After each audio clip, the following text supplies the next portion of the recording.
Bueno, y continuamos con Rafael Quiroz. Sabes que uno siempre tiene que estar preparado para lo bueno y para lo malo, ¿no?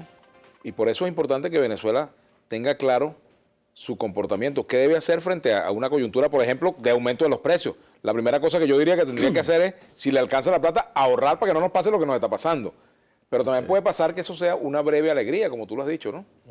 Y que ese recorte de precios al corto plazo pueda no surtir resultados. ¿Cómo se defiende un país como Venezuela, que es un importante socio de la OPEP, pero no es de los más grandes productores? Sí.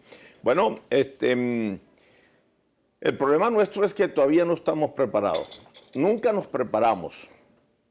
Eso no es de ahora, de esta era chavista. Desde luego que tampoco nos preparamos, pero antes tampoco lo hicimos. Ninguno de los boom petroleros nosotros supimos utilizarlo. Desde luego, menos aún, incluso que fue más prolongado y más intenso y de mayor auge petrolero. El mayor auge petrolero en toda la historia de los hidrocarburos en Venezuela es este que acabamos de pasar. Pero no nos preparamos, sin duda alguna que no nos preparamos y todavía no estamos preparados, porque no hay ningún factor, ningún sector de la economía nacional que pueda cubrir el rubro de hidrocarburos, o mejor dicho, el artículo específicamente la materia prima del petróleo. Entonces nos adaptamos, nos aferramos a una economía netamente rentista que viene del petróleo. Es decir, tenemos grandes problemas, muchos problemas, abramos más los grifos para vender más petróleo y producir más petrodólares y con eso solucionamos el problema. Y resulta que entonces descuidamos el turismo, descuidamos la agricultura, el sector industrial, absolutamente todo porque creíamos que esta fiesta era permanente, que era eterna. Es más, aquí recuerdo yo al ministro Cabezas de Hacienda, en aquel momento de Finanzas, Rodrigo Cabezas, que dijo en el mayor auge, en medio de la excitación que producían los grandes precios, llegó a decir que los precios del petróleo iban a llegar a la cesta venezolana a 200. Y el mismo Chávez dijo que el límite era el cielo.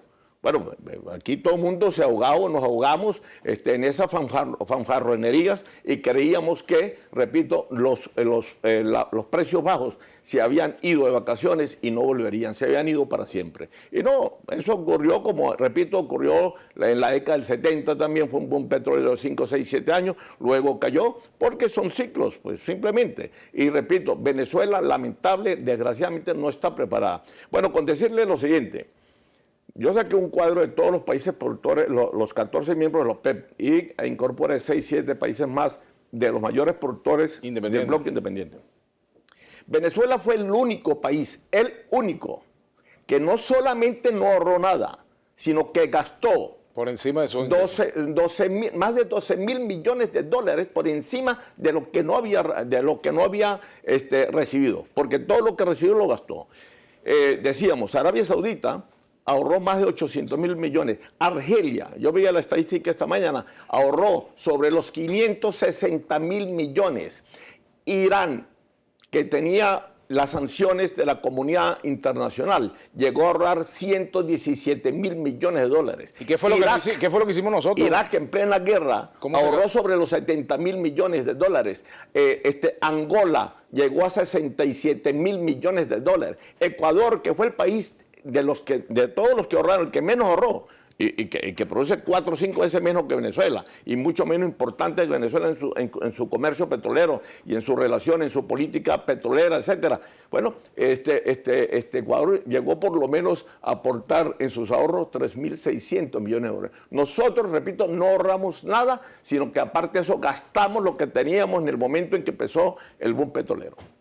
¿Y por qué se llegó a esa situación? Bueno, precisamente porque resulta que, fue lo que no hicimos históricamente, bien, aparte de no ahorrar. Nunca lo hemos hecho bien. Desde que apareció el petróleo en Venezuela, el problema fue que todo lo empezamos a hacer mal. Veníamos de una economía agrícola basada fundamentalmente en el café y en el cacao. Venezuela venía incorporándose, pues lentamente, pero venía incorporándose un poco pues al nivel, a los modelos de industrialización para aquel entonces.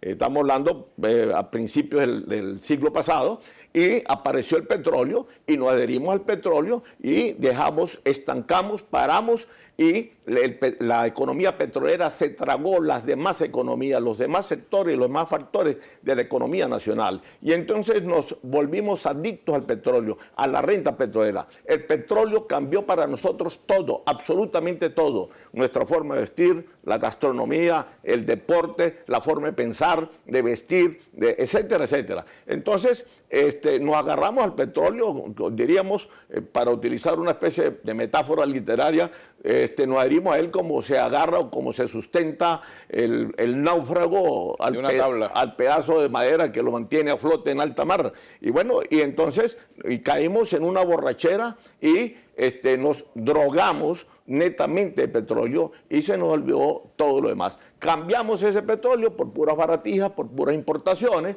por telas traídas de Francia o de Italia, perfumes traídos de Francia, por whisky y bebidas etílicas traídas del Reino Unido, específicamente de Escocia, carros traídos de Japón, de Corea, de China y de Estados Unidos, para que los venezolanos nos matáramos, nos matemos en las principales carreteras del país, y se nos olvidó la industrialización, se nos olvidó el desarrollo, porque, repito, creímos que esto era una fiesta de carnavales permanentes, una fiesta, como decimos en el interior, patronales, que nunca terminan y que tienen también cada 8 días viene la celebración de todas esas fiestas o el recordatorio de todas esas fiestas, y que bueno, y que aquí la fiesta y los carnavales iban a ser para siempre. Ese fue precisamente uno de los errores en forma general, para no caer en muchos detalles. Ajá, y entonces, ¿qué hacemos frente a eso? Bueno, así dice un escritor venezolano terminando su libro, ¿y ahora qué hacemos? Sí, te pregunto, porque fíjate lo siguiente, Rafael, la capacidad, bueno, yo no voy a decir la capacidad adivinatoria, pero sí una capacidad de cierta, digamos, de perspectiva, de prever escenarios, ¿no? PDVSA es buena en eso de prever escenarios.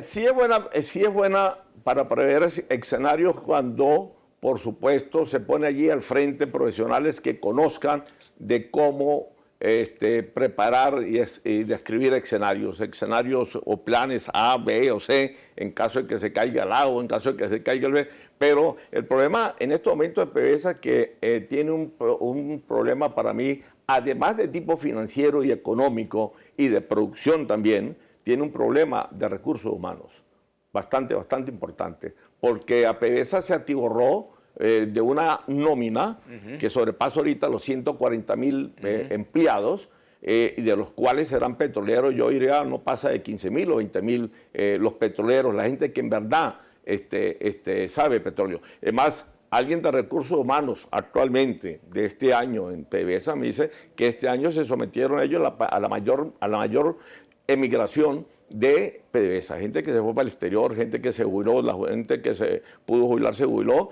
otra gente que renunció, etcétera, pero estamos hablando de gente con años en la industria petrolera, incluso gente de antes del paro de la industria petrolera, que tiene 30 y 35 años allí en la industria. Entonces, yo creo que PDVSA pasa por un problema bastante grave, no solamente en términos de producción, porque su producción viene cayendo desde hace 2 años y medio, 3 años, pero mucho más destacadamente desde hace 5 o 6 meses, tanto así que hasta la OPEP, en los informes mensuales que emite, lo refleja allí, y también las agencias internacionales, la Agencia Internacional de Energía y otras agencias lo han reflejado claramente. Entonces no hay solamente un problema de producción, hay un problema también, repito, de financiero, económico y de recursos humanos. Ajá.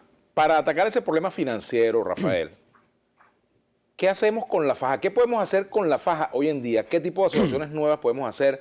¿Qué tipo de negocio podemos hacer con la faja petrolífera, que es nuestra mayor reserva, ¿no? Y vamos a hacer la pausa. Eso lo vamos a comentar al regreso. Nuestra etiqueta, Petro Quirós a la 1 por Globovisión. Recuerden que aquí nos vemos todos.